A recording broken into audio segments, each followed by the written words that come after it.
Elves live for a very long time and do not age. They are skilled in magic, archery, and even glimpses of the future. Their long ears set them apart. One such being, an elf girl, stands before Aichi, telling him it is a good day to go outside. The vision suddenly fades, and Aichi's eyes open. He assumes it was just a dream. He finds himself lying on a bed in an unfamiliar place. Sitting up, he looks around, unsure where he is. A moment later, a door slides open. A woman enters and checks on his condition. He wonders who she might be. She introduces herself as Ray and hands him a business card. After reading her long title, she tells him to simply call her Officer Ray. Confused about why an officer is present, he presses her for answers. Ray calmly states that she has a few questions first. Although he agrees, he still wants to know where he is. Her voice trembles slightly as she questions whether he truly remembers nothing. Still confused, he says he will try. Ray urges him, emphasizing how important it is. As he thinks, his memory begins to return. He recalls lying under a tree, worrying about his situation. His money is running out, and he needs a new job. At the time, he had idly wished to be transported to another world, just not by getting hit by a truck. His thoughts drifted to the idea of bringing something, like a beautiful woman, from another world into his own. The memory cuts off. Even so, he still needs a job. He wonders why he cannot even have a proper dream. Suddenly, something hits his head. Startled, he looks around and finds a shining crystal. Upon closer inspection, it is a beautiful gem with a bright white light inside. The light grows stronger until it bursts. In an instant, the stone transforms into an elf girl resting in his hands. He stares in shock, unable to process what just happened. Looking closer at her long hair, he tells himself to stay calm and assess the situation. He remembers lying on the grass, yet now he is atop a very tall tree. It feels as though he has been transported somewhere else. He wonders how he got there and whether the girl is responsible. A voice suddenly echoes in his mind. The girl is asking where she is. Realizing she is speaking telepathically, he checks if she is okay. She reassures him, then hesitates, wondering if she is frightening him. He quickly denies it, saying he is only surprised, before asking if she is an elf. She seems puzzled, questioning whether elves do not exist in this world. He explains they are considered imaginary. She thanks him, then observes that he feels different from other humans. His color, as she describes it, is gentle and calming. He smiles, not fully understanding, but glad he brings her comfort. As she begins to say more, she suddenly winces in pain. He quickly steadies her, concerned. She apologizes, admitting she used too much power. Seeing her struggle to breathe, he reaches for his phone and says he will call for help. She urgently pleads with him to stop. Confused, he assumes she is afraid of being in a different world. Trying to reassure her, he promises to stay by her side and help her. At the same time, he internally panics, unable to believe he is trying to act cool in such a situation. Shaking, he wonders why she trusts him at all. He lets go of her shoulders and apologizes. She gently thanks him, saying her choice was not wrong. Suddenly, he loses his balance and falls from the tree. Back in the present, Aichi realizes he is still alive. He questions whether he ended up in another world after all. Ray clarifies that he is still in his own world and has simply regained his memory. His first concern is the elf girl, and Ray assures him she is safe. At that moment, the girl enters and introduces herself as Tia. Relieved, he expresses how glad he is to see her unharmed. He notices her ears now look human. Tia happily reveals it is due to a magical tool that alters her appearance. He is amazed such an item exists. Ray then begins her explanation. Elves, she reveals, have existed in this world for a long time, though those identified are kept under strict protection. Even she admits surprise, noting this is the first time multiple elves have appeared together near a large tree. Aichi wonders where this information came from. Ray clarifies that it was provided directly by another elf already living in their world. Tia immediately denies any involvement, clearly shocked by the revelation herself. She cannot understand how other elves could survive without the world tree, nor why she cannot sense them. Frustrated, she urges Ray to get answers from them. Ray apologizes, admitting that her attempts were unsuccessful, as the other elves avoided the topic entirely. Tia sighs, disappointed by the situation. Just then, Ray's phone rings. She excuses herself and answers, addressing herself as Kurakawa. After confirming that another elf has appeared, she announces she is heading out immediately. Before leaving, she apologizes for the sudden departure and asks them to stay together. Once they are alone, Tia apologizes sincerely for involving him. She checks on his condition, revealing she has been using magic to heal him since their fall. Stretching his arms, he realizes that he feels completely fine, better than before even. He thanks her for that. He then points out that she can now speak his language. Tia explains that she initially could not understand him, which is why she relied on telepathy. However, their languages are similar enough that she learned quickly. When he praises her, she humbly admits she still has much to learn but promises to improve. Smiling, he wishes her luck. Internally, he reflects on how shocking it is that elves truly exist. Knowing she may face difficulties ahead, he quietly hopes she can live peacefully. Sensing his concern, she gently brings it up. He admits he is worried about her future. Before starting her new life, she hesitates, then brings up something important, whether he is currently in a relationship. Caught off guard, he awkwardly admits he is single and has never dated before. Relieved, she takes his hand and asks if he would accept her if she wanted to be with him. Completely overwhelmed, he panics and blurts out, "Yes." Silence fills the room. Smiling warmly, she takes his answer as acceptance. He quickly tries to correct himself, explaining that his response was out of panic. Her expression falls as she misreads it as rejection. He immediately clarifies that he is not rejecting her. On the contrary, he is happy, but he cannot understand why she would choose him. When she wonders if loving him is wrong, he questions what she sees in him. He points out that he failed to protect her and needed her help instead. She firmly rejects his self-doubt, insisting that he did protect her and that his actions kept them safe. Blushing, she admits these feelings are new to her. Ever since they met, her heart races whenever she sees him, and she cannot stop looking at him. To her, this feeling is clearly love. When she asks if she is mistaken, he denies it, insisting it must only be temporary gratitude. He raises his voice before apologizing. She notices his pain and realizes he struggles with his own self-worth. Wanting to help, she offers her support. Curious, he asks how. Tia reveals she is a Miko, tasked with protecting others using the World Tree's power, though it suppresses her emotions. His presence freed her heart when she used forbidden magic to escape her dying world. He questions whether that is acceptable for the tree. She admits she does not know, only that he saved her heart.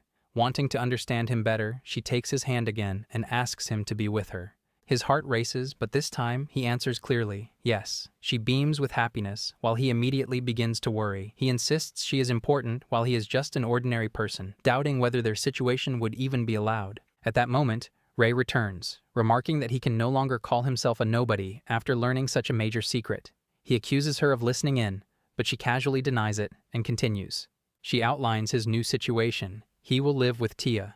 Since they are now a couple, she sees no issue with them living together. She wants him to guide Tia in adapting to this world, with the government covering their needs. He questions why she chose him despite his background. Ray simply replies that she trusts her judgment. After a moment, he agrees, as long as Tia is fine with it. Tia happily accepts. Ray finalizes the arrangement. Tia asks to get along well with him, and he shyly agrees, requesting she use San instead of Sama. She nods. As he reflects on everything, he realizes how drastically his life has changed, waking up, meeting an elf, receiving a confession, and now living together. For the first time in a long while, it feels like things might finally turn around. Elsewhere, Ray reports over the phone that the two have begun living together as planned. The person on the other end, an elf, expresses gratitude. After the call, she quietly wonders what kind of life Tia will have with him, deciding she will see it for herself. Aichi is discharged from the hospital. He and Tia return to the house Ray has provided for them. Aichi notes to himself that this is where they will be living. Tia exclaims that it's a pretty and lovely house, and her excitement is contagious as they step inside. When they open a door, they notice a light is on. Inside, Officer Ray is waiting. She congratulates Aichi on his discharge and explains that this is one of the houses she manages. Our guy is shocked at the size of the place, muttering that it's big enough, maybe even too big. Ray smiles, explaining that she is there to give them a proper tour. She leads them first to the living and dining room, pointing out all the furniture. There is also a Japanese-style room, and the kitchen is fully equipped with modern appliances. Then, she announces that it's time for Tia's favorite part of the house. Tia immediately guesses the bathtub. Aichi notes aloud that she must really love baths, and Tia giggles, admitting she's embarrassed to say that before. She only washed in rivers. Now, she has become addicted to bathtubs, claiming she can't live without one. She even teases Aichi, suggesting she could wash his back and asks him to join her in the bathtub, saying it would help strengthen their relationship. He can only blush at her boldness. Trying to shift the topic, he wonders aloud about her Miko duties. Tia confirms that she has already talked with Ray about them. Ray clarifies that everything has been arranged to accommodate Tia's role, while the elf adds that she can still sense her people and is allowed to use magic in emergencies. Aichi nods in understanding, relieved that her duties are properly taken care of. Rei then leads them upstairs. She shows them 2 spare bedrooms before finally opening the door to the couple's room, which contains a full-size bed.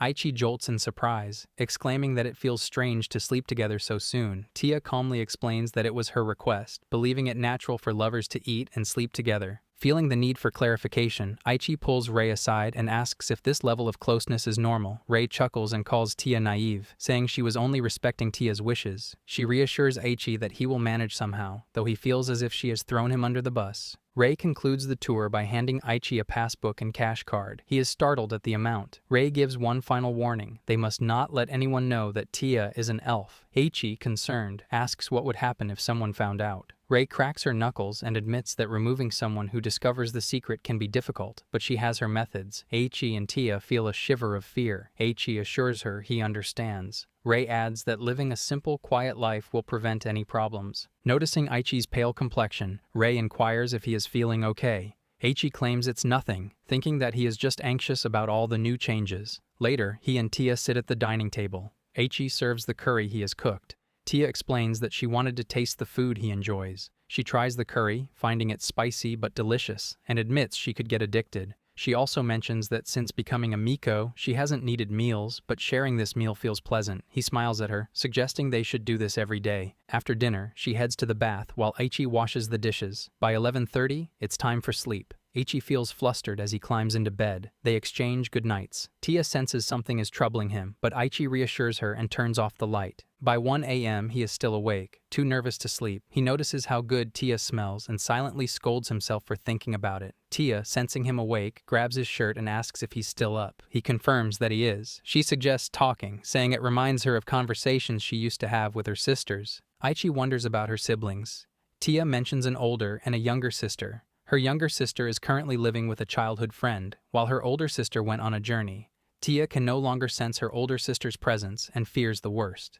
Aichi apologizes for asking about it, but she tells him it's okay and quickly changes the subject. She explains that her group is also starting new lives, learning about the world, and that he will have the chance to meet them soon. She hopes he will get along with her little sister. Aichi agrees. Their conversation continues. Tia praises his curry again, but gradually she falls asleep while still talking softly. He turns toward her, thinking about the other elves and hoping they will be as friendly as Tia. Looking at her, he quietly mutters goodnight. The next morning, Aichi comes out of his room feeling sluggish. Tia is already dressed and greets him with a cheerful, "Good morning." He turns to the kitchen to make breakfast, but she stops him.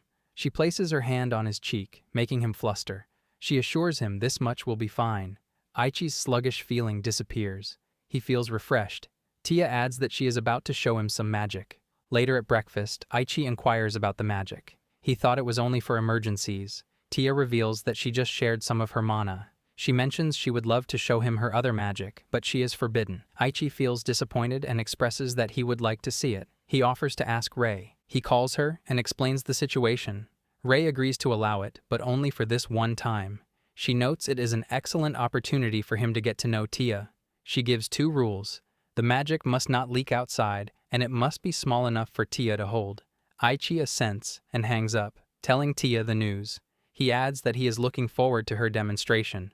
She beams and begins with water magic. A ball of water forms between her hands, which she manipulates and reshapes. Aichi exclaims in amazement. Tia clarifies that this is how she transforms and shapes her mana. He thrilled and thanks her for showing him. Tia grows flustered and excited, offering to demonstrate more types of magic. She mentions she can use wind, light, and earth. Curious, he asks if she cannot use fire magic. Tia confirms elves cannot use fire or dark magic, adding that fire is difficult to handle. She then forms a clay doll. Aichi is amazed, but she apologizes, saying her younger sister is better at it. Aichi reassures her that everyone has strengths. He then questions her about wind magic. Tia, confident, explains that she will combine techniques since wind is hard to see. He her not to overdo it. She conjures a tiny cloud from her hand and mixes it with wind magic. A tiny, cute tornado forms. Aichi is amazed. Tia smiles, saying it turned out well. She adds that she can also create thunderstorms or manipulate the weather. Aichi is surprised at her ability to perform such large-scale magic. Tia warns that this is why she must be careful and offers to show him light magic. Before she can start, the doorbell rings. Aichi checks the camera and sees Officer Ray. He feels nervous. Ray enters, relieved that they followed her instructions. She mentions that she had been detecting a strong magical reaction and had no choice but to check. Aichi apologizes for the trouble. Ray remarks that Tia let her guard down, noting she is more powerful than other elves. Tia apologizes nervously, explaining that seeing Aichi so excited made her happy. Aichi wonders if they are being watched. Ray reassures him they are not. She holds up a necklace with a stone pendant, noting that it reacted to the magic. Aichi recognizes it. Ray identifies it as the Philosopher's Stone. Tia observes it and recognizes it as a magic stone. She shows her own necklace, explaining that mana crystals can enhance power or hold special abilities. This stone reacts to magic and pinpoints its source. Ray confirms this and adds that many other stones with the same power exist. Aichi realizes this means someone besides the police could locate them. Ray confirms his concern and warns that if others find out, they could be in danger. Aichi becomes nervous, commenting on how scary the situation is. Ray smiles and notes that this is why magic is forbidden, imposed by government restrictions. She admits this is likely why some elves are suspicious, but shares her personal disagreement with excessive limitations. Tia objects slightly, stating that Ray isn't forcing them, and it is a miracle they are treated so kindly. She adds that some elves are cautious due to their past and asks for patience. Ray agrees. Turning to Tia, Aichi takes her hand and declares he is her boyfriend. He vows to make her glad she came to this world. Tia blushes. Ray, impressed, comments that Aichi made her shoulders feel lighter and offers to do something in thanks. Aichi is puzzled. Ray clarifies that she will allow more magic today, but promises to monitor it closely. Aichi suspects Ray just wants to see Tia's magic. Tia responds that she will gladly take advantage of the kindness. After the demonstration, Ray praises Tia, calling it exciting. While Aichi prepares tea, Ray mutters that the two are getting along well. Her phone rings, and she realizes she forgot to report back. She answers. Immediately, someone shouts from the other side, demanding to know why magic activity continues at that location. They announce they are on their way and warn her not to flee. Ray remains calm and tries to assure them there is no problem. The caller refuses, insisting they have time to lecture all three of them. Her subordinate's anger is clear. One morning, Tia suggests going for a walk. She mentions she would like to see how the tree is doing and invites Aichi to join her. He agrees, noting that staying cooped up isn't healthy. He proposes visiting the memorial park. Aichi immediately wonders if this could be their first date and considers planning food and sightseeing. Tia interrupts his thoughts, requesting that he wear an appropriate outfit to go near the tree. Aichi nods in agreement. Tia thanks him, saying the clothes are already prepared. After a while, he changes into a proper suit and adjusts his tie. He reflects that he didn't expect to wear a suit again so soon. Tia emerges, apologizing for the wait. She wears sunglasses, which surprises Aichi. He questions if they really need to wear such outfits. Tia confirms and mentions that Ray advised her. She adds that the clothes are convenient in many ways. Aichi thinks it's just a walk and decides the date can wait. As they start walking, a neighbor, Kanao, greets them with a good morning. Aichi feels embarrassed for forgetting to greet the neighbors and introduces himself hesitantly. He mentions they just moved in and apologizes for the late greeting. Kanao reassures him, explaining she heard about them from the landlord. She introduces herself as his next-door neighbor. Aichi responds politely and apologizes for not bringing a gift. Kanao waves it off, guessing he must be heading to work, and curiously wonders if his girlfriend is a foreigner. Tia shakes Kanao's hand and introduces herself, suggesting they chat sometime. After saying goodbye, Tia remarks that Kanao's heart color was very beautiful. Aichi remembers her once saying that his heart color is gentle. Tia removes her sunglasses, elaborating that she perceives living beings' hearts as colors. She usually avoids focusing on it, especially in crowded places, and the sunglasses help. Aichi understands, comparing it to synesthesia. Tia asks what that is, and he explains it's perceiving colors from letters or sounds. She finds it fascinating that humans have similar abilities. Jokingly, Aichi says he can't do anything bad if she can see his heart color. Tia links her arm through his, making him blush, and reassures him that even if emotional colors change, the core of the heart remains the same. Aichi's stomach growls, and Tia realizes they haven't eaten. He suggests they have a meal now. They go to a burger shop. Aichi apologizes for ending up somewhere so casual. Tia questions why he is apologizing. He hesitates, then admits he thought a calmer place would be better, worried she might feel uneasy in a crowd. Tia reassures him that while crowded places can be unsettling, she feels fine with him by her side. Aichi blushes as they eat, glad to hear that. After finishing, Aichi notes they should go before attracting attention. Tia credits her earrings for their discretion. She shows him that one alters her body shape while the other obstructs recognition. Their clothes have a similar subtle effect. Aichi is shocked at the power of their attire. Tia clarifies that the effect fails if they speak to someone directly or if the person already noticed them or has magical aptitude. Aichi remarks that his life feels more like a fantasy. Tia smiles, hinting that such days might continue. He responds that he'd prefer them in moderation.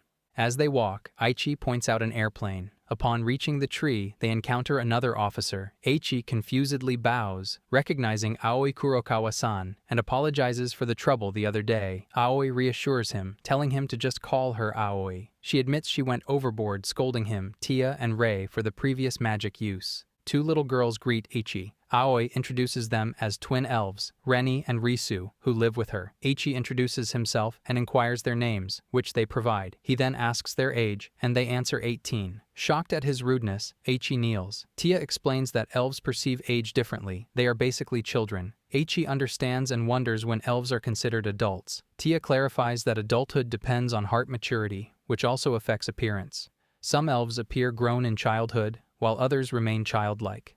Aichi thinks it relates to mental maturity and almost asks Tia her age but stops himself. Finally, they reach the divine tree. Aichi notes its immense size and the heavy security. Aoi confirms it's per Rei's instructions. The area will gradually reopen, but the tree is under protection. She admits she doesn't know what Rei did to make it happen.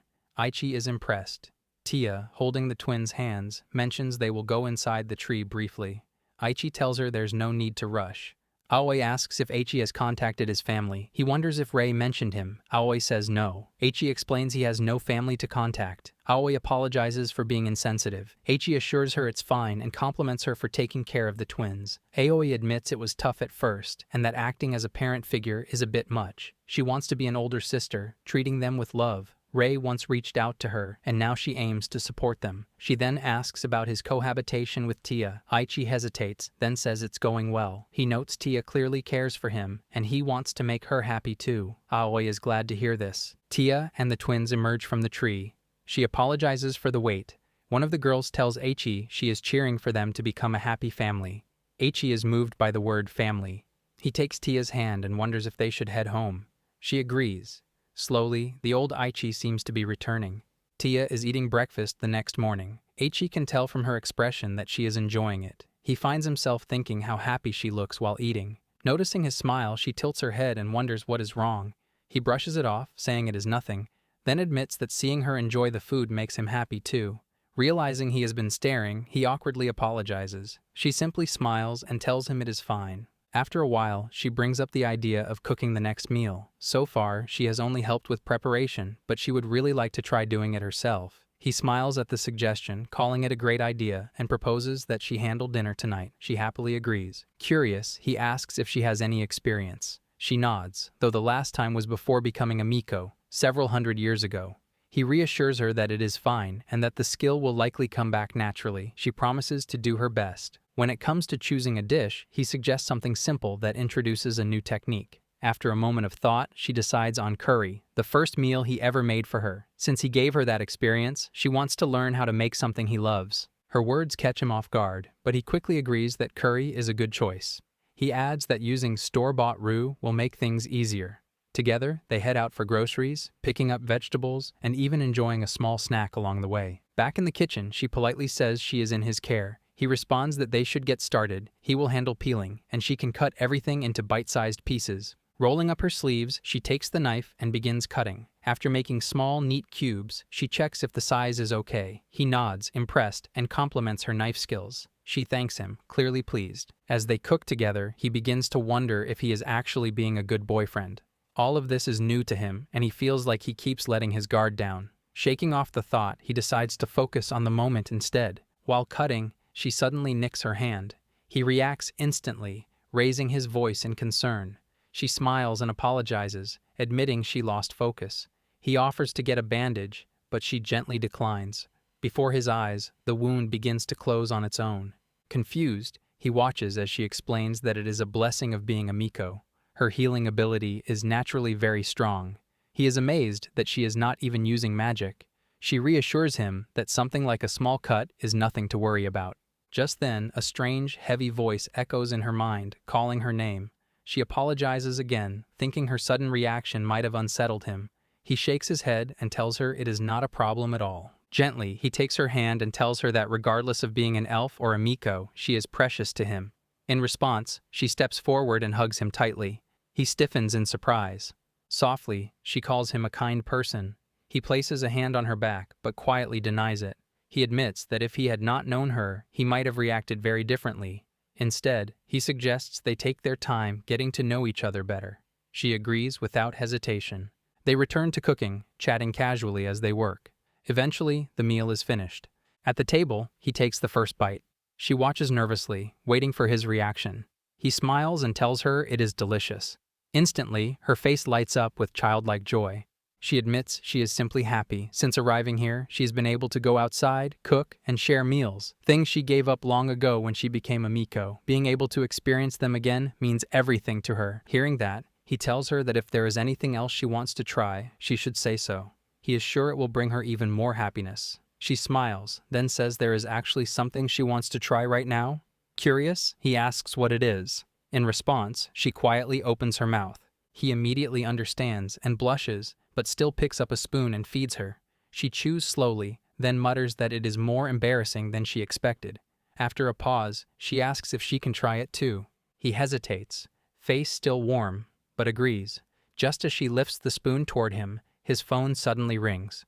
Seeing the caller ID, he answers right away. It is Ray. Left behind, she remains frozen in place, still holding the spoon. On the line, Ray apologizes for calling so late and mentions that it is urgent. He asks what is happening. At that moment, the doorbell rings. She stands up to answer it. Ray quickly explains that an elf is heading their way and tells him to keep her there until she arrives. At the door, she calls out, asking who it is. The person outside introduces herself as a messenger sent by Ray. She tells her to wait for a moment. Back on the phone, he asks for the visitor's name. Ray identifies her as Liz and describes her as having flax-colored hair. He confirms that all he needs to do is keep her there until Ray shows up. She agrees, but warns him to be careful. Meanwhile, Tia has already opened the door, welcoming Liz. Ray continues speaking, explaining that Liz is the elf she mentioned before, the one who does not trust humans. As soon as she notices Tia's ears, Liz's expression shifts.